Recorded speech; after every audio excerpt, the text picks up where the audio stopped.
Hi, my name is Sarah McCue, and here's my talk about sexism. Now, in the textbook, Mary Crawford introduces two types of sexism to us. She introduces hostile sexism and benevolent sexism. Now, hostile is basically the belief, presumably by men, that women are a threat to men and they are trying to overtake men's rightful place as the dominant gender in society. And that's pretty traditional, I feel like.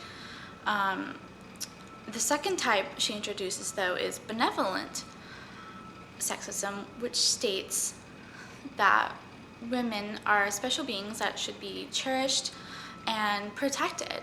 Now, an idea that Mary Crawford introduces with this type of sexism is that even though it sounds positive, it can actually be harmful to women because, if they're considered these special beings, men are always trying to take care of them, tell them what to do.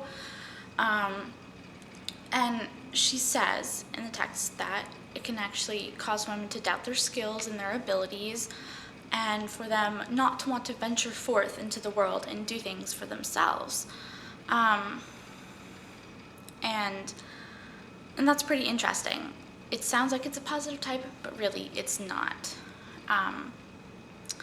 My belief about sexism in general, and in the US at least, as I understand it, is that it's sort of changing. The way that men treat women is changed subtly. There's less about, women owning land and being able to vote, and that sort of stuff. It still happens, but I feel like, especially at my point in life, at this day and age, a lot of the sexism occurs about women's appearance, her sexuality, her, career path, and that sort of stuff. This changing of sexist ideals has given rise to such phenomena as slut-shaming, body policing, and this new phrase that I learned like a few months ago called rape culture, wherein there are certain beliefs pushed upon, or certain points pushed upon women who are victims of sexual assault or rape. Such things as victim blaming, where the victim is told, well, you shouldn't have dressed this way. You shouldn't have dressed in a short skirt and a tank top, even though it's probably 95 or 100 degrees outside. Or a girl who's going clubbing for the first time, borrow some of her friends', slightly skimpy clothes, and she goes out clubbing for the first time and gets attacked, and they blame the victim. And even if you dress that way normally, you show a little cleavage, and it's awful.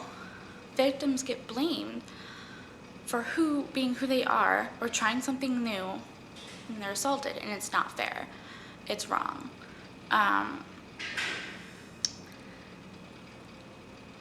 And so that's how I feel.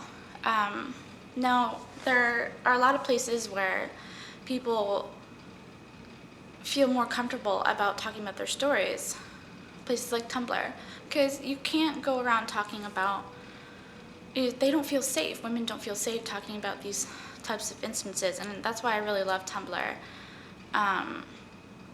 You can go on there and talk about instances that happen to you, sexist things. I recently found this new blog called I Once Had a Guy Tell Me, and it's all about these different types of stories where a man was sexist, misogynist, chauvinistic towards a female, whether it was a brother, a father, a boyfriend, some random stranger on the street. And so I want you guys to go check that out. That's pretty interesting.